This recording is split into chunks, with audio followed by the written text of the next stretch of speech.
Hello all, welcome to this video. इस video में हम डिस्कस करने वाले हैं कुछ इंपॉर्टेंट फोकस एरियाज जो एक बच्चे को ध्यान में रखने चाहिए while preparing for the interview of HPAS examination. दोस्तों, एचपीएस एग्जामिनेशन अपने आप में एक बहुत प्रेस्टिजियस एग्जामिनेशन है और आप में से कुछ बच्चे प्रीलिम्स की स्टेज, मेंस की स्टेज क्लियर करके अब इंटरव्यू स्टेज पे पहुंचे हैं। और ये जो लास्ट स्टेप है इसको लीस्ट बिल्कुल भी मत मानिएगा, एक बहुत ही इंपॉर्टेंट स्टेप है और आप लोगों की सिलेक्शन में, और ना सिर्फ सिलेक्शन में बल्कि आप लोगों के अच्छे रैंक लाने में ये स्टेप बहुत हेल्प करने वाला है। दोस्तों, इस वीडियो में मैं बात करने वाला हूं कुछ इंपॉर्टेंट फोकस एरियाज की जो बेस्ड ऑन एक्सपीरियंस मैंने चूज किए हैं या फिर लोगों से डिस्कस करके चूज किए हैं और मैं शेयर करना चाहूंगा आप लोगों के साथ इन एरियाज को। एंड आई होप कि आप लोग इन एरियाज के ऊपर वर्क करोगे और अपना जो इंटरव्यू है उसको बहुत अच्छा दोगे। दोस्तों, जो ये फोकस एरियाज हैं, ऐसा नहीं है कि कोई आपने सुने नहीं होंगे या फिर आपने पहली बार इस वीडियो में इसको देखा होगा। आप ऑलरेडी इन फोकस एरियाज को जानते हो, लेकिन फिर भी मेरा बताने का मकसद क्या है कि आप अपने इंटरव्यू को देते टाइम इन फोकस एरियाज पे थोड़ा सा ध्यान दो। ठीक है, तो जो फोकस एरियाज हैं उनमें जो पहला और सबसे इंपॉर्टेंट फोकस एरिया है जिसके ऊपर आपको सबसे ज्यादा काम करना चाहिए वो है आपका डिटेल्ड एप्लीकेशन फॉर्म, डेफ फॉर्म। दोस्तों, डेफ आपकी एक तरह की बाइबल है जो आपकी पर्सनैलिटी को, आपके बैकग्राउंड को, आपके कैरेक्टर को रिफ्लेक्ट करती है। आप डेफ में क्या फिल करते हो, पहले कुछ क्वेश्चंस आपके डायरेक्टली उसी डेफ के बेसिस पर पूछे जाने वाले हैं। तो डेफ फिल करते टाइम बहुत ज्यादा ध्यान रखिए, कोई भी ऐसी वेग इंफॉर्मेशन मत दीजिए जहां पर आप आंसर ना कर पाओ और आप फंस जाओ। कोशिश ये करें कि जो अपना डेफ है वो क्रेडिबल इंफॉर्मेशन के साथ आप फिल करें। जो भी चीजें हैं एक्चुअल में, जिनके आपके पास लॉजिक हैं, बेसिक्स हैं, उन्हीं को ही आप वहां पर फिल करें। और जब आप डेफ फिल करें तो उसके ऊपर एटलीस्ट 100 क्वेश्चंस आप प्रिपेयर कर लें। तो उससे बहुत इंपॉर्टेंट है कि जो आपका डेफ फॉर्म है उसके ऊपर लगभग 100 क्वेश्चंस आपके तैयार होने चाहिए।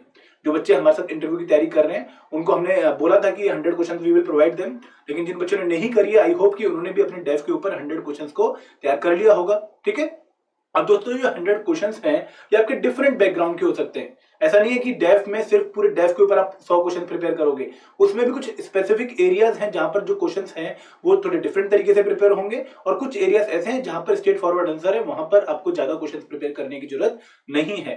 तो जो मेजर एरियाज हैं जहां पर आपको क्वेश्चंस प्रिपेयर करने चाहिए उनमें सबसे पहला और सबसे इंपॉर्टेंट आता है कि you and your families background, कि आपका बैकग्राउंड क्या है और आपकी फैमिली का बैकग्राउंड क्या है, उसको आपको बहुत अच्छे से प्रिपेयर करना है। फॉर एग्जाम्पल, अगर आपके पेरेंट्स डॉक्टर हैं तो आपसे क्वेश्चन पूछ सकते हैं कि कोविड-19 के टाइम पर आपके फादर जब बाहर जॉब करने जाते थे और वो बाद में आते थे घर पे तो किस तरह का माहौल रहता था, कि आप लोगों को अजीब नहीं लगता था कि वो कोरोना पेशेंट्स को ट्रीट करके आ रहे हैं और आपके घर में भी कोरोना आ सकता है, तो कैसे डील किया आप लोगों ने सिचुएशन को।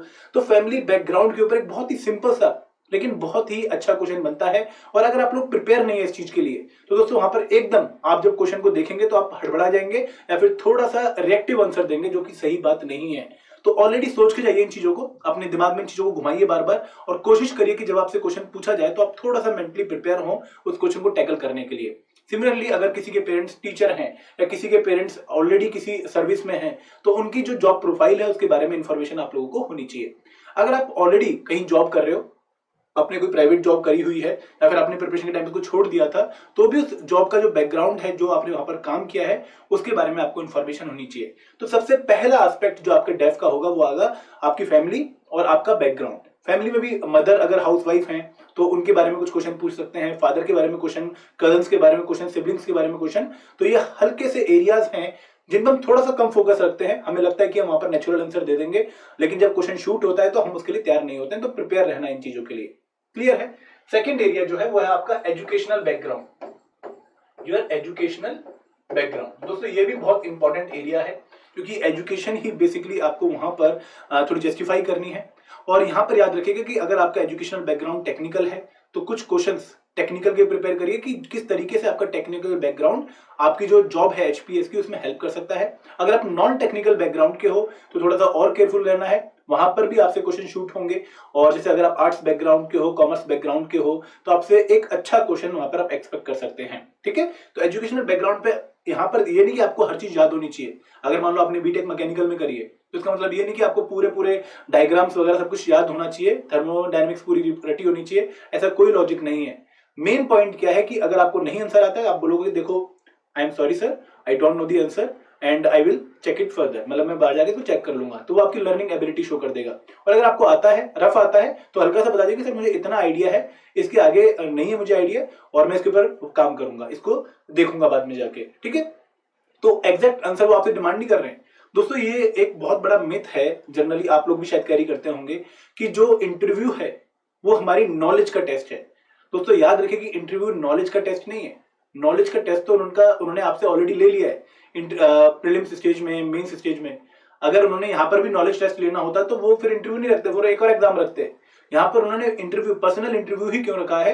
क्योंकि यहाँ पर आपकी नॉलेज का नहीं, पर्सनैलिटी का टेस्ट है, आपके एटीट्यूड का टेस्ट है, आपकी जो कैरेक्टर है, आपका जो प्रेजेंटेशन है खुद का, उसका टेस्ट है कि आप किस तरीके से खुद को कैरी करते हो, आप किस तरीके से अपनी नॉलेज को प्रेजेंट करते हो, आप किस तरीके से अपनी जो कॉमन सेंस है उसको अप्लाई करते हो।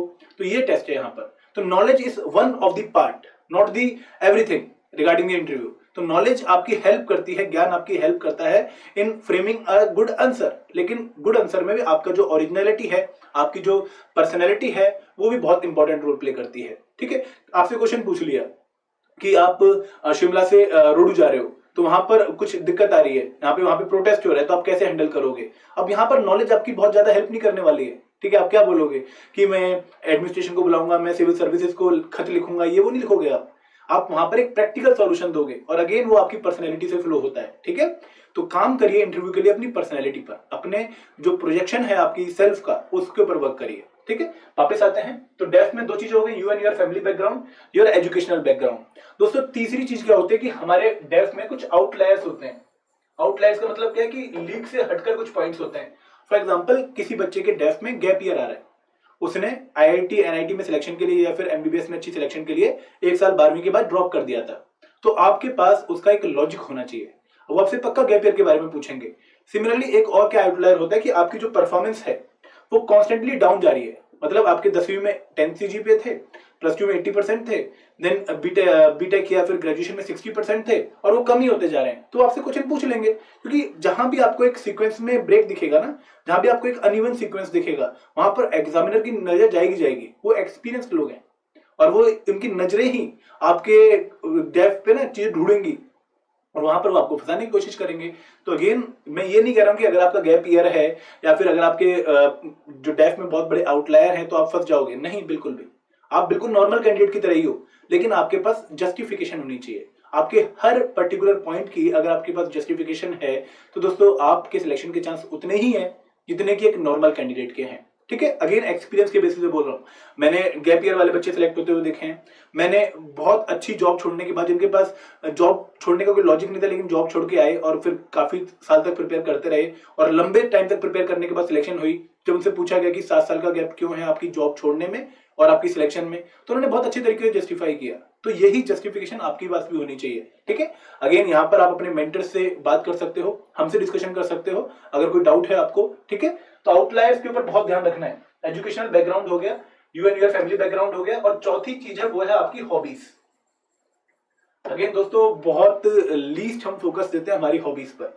अगर आप पूछेंगे कि देखो जैसे कोई लड़का है, एक स्टड सा लड़का है, इंटरव्यू देने जा रहा है, पूछोगे कि क्या हॉबी है, कि my hobby is to listen the music, है ना। तो वो पूछेंगे कि कौन सा म्यूजिक, तो आप बता दोगे एक लेवल पे कि देखो ए आर रहमान का म्यूजिक सुनता हूँ। फिर वो पूछेंगे कि ए आर रहमान के बारे में कुछ बताओ, उनका ओरिजिनल नेम क्या था। तो वहां पर आप कहोगे कि यार ये भी पूछ सकते हैं। तो आपकी जो हॉबी है ना, उसका मतलब ये नहीं कि आप सिर्फ टाइम पास कर रहे हो या फिर एक बहुत ही वेग सी चीज नहीं होनी चाहिए। आपको क्लैरिटी होनी चाहिए अपनी हॉबी के बारे में, अच्छी इंफॉर्मेशन होनी चाहिए। जैसे अगर आप एप्पल ऑर्चर्ड में काम करते हो तो आपके पास थोड़ी सी एक technical plus non technical knowledge होनी चाहिए एप्पल रेयरिंग के ऊपर, ठीक है। सिमिलरली अगर आप घर में गार्डनिंग करते हो, महिलाएं कुछ गार्डनिंग करती हैं, वुमेन्स कुछ गार्डनिंग करती हैं, तो अगेन इन्फॉर्मेशन होनी चाहिए, कुछ प्लांट्स की इन्फॉर्मेशन होनी चाहिए, ठीक है। तो हॉबीज पे थोड़ा सा काम करिएगा और यहाँ पर अगेन थोड़ा टेक्निकल और नॉन टेक्निकल एस्पेक्ट जो है वो क्लियर करके जाइएगा। ये बात हुई डेफ की। अब दोस्तों second most important focus area जो अगेन काफी बच्चे मिस करते हैं, जिनको लगता है कि मेंस हो गया, अब पढ़ाई पे पाला छूटा, अब इसकी जरूरत नहीं है, वो है स्टैटिक नॉलेज। दोस्तों जो आपने स्टैटिक कंपोनेंट्स पढ़े हैं ना, वो अभी भी इंटरव्यू में भी काम आने वाले हैं, लेकिन एक डिफरेंट फॉर्म में। डिफरेंट फॉर्म क्या है कि फॉर एग्जांपल अभी जुलाई में प्रेसिडेंट का इलेक्शन होने वाला है, तो आपसे क्वेश्चन पूछ लेंगे कि प्रेसिडेंट के इलेक्शन का प्रोसीजर क्या है। अब आप कहोगे कि यार ये तो मेंस का टॉपिक था, ये तो प्रीलिम्स का टॉपिक था, आपने यहाँ पर क्यों पूछ लिया है? उसको पूछ सकते हैं, वो इंटरव्यूअर हैं। और क्योंकि वो चीज न्यूज में है और कहीं ना कहीं आपकी स्टैटिक नॉलेज से रिलेट करती है, तो आपको अभी भी अपना स्टैटिक पोर्शन जो अच्छा है और कहीं ना कहीं जो न्यूज में है वो पढ़ के जाना है। और यहाँ पर भी कुछ सब्जेक्ट जैसे पॉलिटी हो गया, ज्योग्राफी हो गया, सोसाइटी हो गया, ठीक है, ये टॉपिक्स आपको कुछ ना कुछ ब्रशअप करके जाने चाहिए ताकि आप वहां पर क्वेश्चंस को हैंडल कर पाओ। स्टैटिक नॉलेज में अगेन पूरा पूरा नहीं पढ़ना है कि मेंस की पूरी पोथियां द्वारा उठा के पढ़ने बैठ गए, ऐसा नहीं है। जो भी चीज न्यूज में है उसका स्टैटिक डायमेंशन देख के जाओ, क्योंकि एक्चुअल में वो भी ऐसा नहीं कि बहुत सारे बुक्स के टच में है। वहां पर जो इंटरव्यूअर बैठे हैं वो आईएएस ऑफिसर्स हैं, एचएएस ऑफिसर्स हैं, ठीक है, या फिर एक अच्छे एकेडमिक बैकग्राउंड के लोग हैं, लेकिन ऐसा नहीं कि उनको बुकिश नॉलेज है पूरी। वो आपसे जो जनरल बात है वो पूछेंगे और कहीं ना कहीं वो जनरल बात उनके माइंड में कहां से आएगी कि सुबह मान लो वो न्यूज़पेपर में पढ़ के आए या फिर उन्होंने 2-3 दिन पहले न्यूज में सुना है, तो वही वो आपसे क्वेश्चन पुट ऑन करेंगे। तो वहां पर जो स्टैटिक वाला पोर्शन है वो आपको तैयार करके जाना है। जैसे मैंने आपको एग्जांपल दिया कि जुलाई में प्रेसिडेंट का इलेक्शन है, तो आपको उसकी स्टैटिक नॉलेज होनी चाहिए। थर्ड जो डायमेंशन है जो आप अगेन मिस नहीं करोगे वो है करंट अफेयर। और दोस्तों करंट अफेयर में भी जनरली जो administration related, political related issues होते हैं उन पे आपके व्यूज पूछे जाते हैं। तो कोशिश ये करिएगा कि यहाँ पर वेग आंसर मत दो, वन साइडेड आंसर मत दो, थोड़े से डिप्लोमेटिक रहो। जैसे अगर आपसे पूछ लें, एक क्वेश्चन है बहुत ही अच्छा कि आप रशिया और यूक्रेन की तरफ किसको सपोर्ट करते हो, रशिया और यूक्रेन की वॉर में किसको सपोर्ट करते हो। तो भले ही आपको पता है कि आप यूक्रेन के सपोर्टर हो या फिर आप रशिया के सपोर्टर हो, तो वहां पे हमें एक बहुत ही अच्छा आंसर देना पड़ेगा। ऐसा आंसर देना पड़ेगा कि देखो हम सपोर्ट दोनों को ही करते हैं लेकिन हम वॉर को सपोर्ट नहीं करते हैं, क्योंकि वॉर किसी भी तरीके से एक नेगोशिएशन का वे नहीं है। आप बायलैटरल टॉक करो या फिर किसी थर्ड पार्टी को रिक्रूट करो फॉर दी बेटर नेगोशिएशन, लेकिन war is not an option. आप वॉर को सिंपली वहां पर मना कर दोगे। तो अगेन ये एक अच्छा आंसर माना जाएगा, क्योंकि यहाँ पर आप लोगों ने किसी की साइड भी नहीं ली और आपने जो एक्सट्रीम सिचुएशन है उसको भी अवॉइड करने को बोल दिया। तो यही तैयारी आपको भी करनी है। करंट अफेयर्स में जैसे आपसे पूछ लिया कि जैसे कोई भी अगर रिसेंट इंसिडेंट चल रहा है, कोई भी बवाल चल रहा है, जैसे नूपुर शर्मा की स्टेटमेंट के ऊपर काफी इशू चल रहा है, तो वहां पर भी आपके जो व्यूज हैं वो बायस्ड नहीं होने चाहिए, वन साइडेड व्यूज नहीं होने चाहिए। थोड़ा सा आंसर प्रिपेयर करो, थोड़ा सोचो कि मुझे एक आइडियल आंसर क्या देना है। बट अगेन आइडियल आंसर कुछ नहीं होता है, उनको जो पसंद आना चाहिए वो आंसर होता है। तो कोशिश ये भी नहीं करनी है कि उनके अकॉर्डिंग आंसर देना है, लेकिन अपना व्यू पॉइंट एक बायस्ड अनबायस्ड मैनर में, डिप्लोमेटिक मैनर में हमें प्रोजेक्ट कर देना है। ठीक है, तो ये 3 चीजें आपको बता दी। और चौथी चीज जो है वो है अबाउट योर जॉब प्रोफाइल जो होने वाली है, about HPAS different job profile. दोस्तों आप एक ऐसी ऑर्गेनाइजेशन में जॉब करने वाले हो, आप एक ऐसी पोजीशन पे जॉब करने वाले हो जो बहुत प्रेस्टिजियस है, जो बहुत डिमांडिंग है, आपको बहुत ज्यादा काम करना पड़ेगा आगे जाके। आपको लग रहा है कि आपने प्रिपरेशन में बहुत ज्यादा मेहनत कर लिया, नहीं, आपका आने वाला टाइम और चैलेंजिंग है, लेकिन नो डाउट उसके लिए आपको पैसा मिलेगा और अगेन पावर भी है, रिस्पेक्ट भी है। तो आपको उस प्रोफाइल के बारे में पक्का पता हो कि एक BDO की जॉब क्या होती है, एक HPS ऑफिसर की जॉब क्या होती है, किस तरीके से वो डिफरेंट सिचुएशंस हैंडल करता है, DC क्या होता है, SDM क्या होते हैं, इनके बारे में क्लियर आपको अगर डिफरेंशिएशन पता है तो बहुत बढ़िया बात है। तो ये 4 चीजें आपके अभी इंटरव्यू प्रिपरेशन में फोकस एरिया कहलाएंगी। और अगर किसी बच्चे ने इन चारों एरियाज को अच्छे से प्रिपेयर कर लिया है तो मुझे लगता है कि जो उसकी वॉल बनने वाली है सिलेक्शन की, उसके ऊपर जो लास्ट ब्रिक है इंटरव्यू की, वो आराम से रख देगा। कोशिश अगेन यही करनी है कि बहुत अच्छे मैनर में, अच्छी तरीके से, अच्छे कपड़ों के साथ, अच्छे ड्रेसिंग सेंस के साथ, प्लस अच्छी व्यूज के साथ हम इंटरव्यूअर्स को फेस करें। और कोशिश ये करें कि जितनी जेन्युइननेस है हमारी पर्सनैलिटी में उसी को हम प्रोजेक्ट करें। ठीक है, अगर आप लोग चालाकी दिखाओगे तो कहीं ना कहीं वो आपको पकड़ लेंगे, वो आपसे ज्यादा एक्सपीरियंस इंसान है। ठीक है दोस्तों, हमने भी इंटरव्यू गाइडेंस प्रोग्राम लॉन्च कर रखा है। अगर आप हमारे इंटरव्यू गाइडेंस प्रोग्राम का हिस्सा बनना चाहते हैं तो डिस्क्रिप्शन बॉक्स में लिंक है। और अगेन लास्ट कुछ टाइम बचा है, अगर आप एक फोन कॉल के थ्रू हमसे डिस्कशन करना चाहते हैं तो वो भी आप कर सकते हैं और हम आपके डेफ के ऊपर काम करेंगे और जल्दी से आपको कुछ अच्छी सलाह भी देंगे जो आपके एंड प्रोसेस में काफी हेल्प करने में काफी हेल्प करेगी। और इसके साथ साथ अगेन देखिए, हम एक ऐसी स्टेज पे ना जहां से अगर हम गिरे तो हम वापस 0 पे पहुंच जाएंगे। तो मुझे आपको सिर्फ यही सजेस्ट करना है कि जैसे मेरे साथ 2-3 बार हो गया है कि इंटरव्यू में पहुंच के हम बाहर निकले हैं तो वो बहुत हर्ट करता है, मेंस प्रीलिम्स से भी ज्यादा हर्ट करता है इंटरव्यू में बाहर होना, क्योंकि हमें ऐसा लगता है कि हम बस जस्ट छू के वापस आ गए और वो काम हमें नहीं करना है। तो जहां से जैसी भी मदद मिले हमें लेनी चाहिए, जैसी भी सलाह मिले, अच्छी बुरी, लेकिन बुरी को तो हम खुद ही फिल्टर कर लेंगे, अच्छी सलाह अगर है हमारे अकॉर्डिंग तो हम उसे ग्रैब कर लेंगे। तो अगेन आपके पास नंबर होना चाहिए हमारा 8146207241। आप कभी भी कॉल करिए, ठीक है, और कोशिश करिए कि 9 AM से 6 PM के बीच में कॉल करें और आप बोलिए कि एक बार बात करनी है कुलदीप सर से, and I will talk to you. और हम आपकी मेंटर से भी बात करवा देंगे, जो सिलेक्टेड कैंडिडेट हैं या फिर HPS ऑफिसर है, IAS ऑफिसर है, उनसे भी हम बात करवा सकते हैं। तो अगेन प्रिपेयर करते रहिए और इस लास्ट स्टेप को बहुत अच्छा मैनेज करिए, अच्छे से परफॉर्म करिए। Thank you very much. जय हिंद, जय भारत।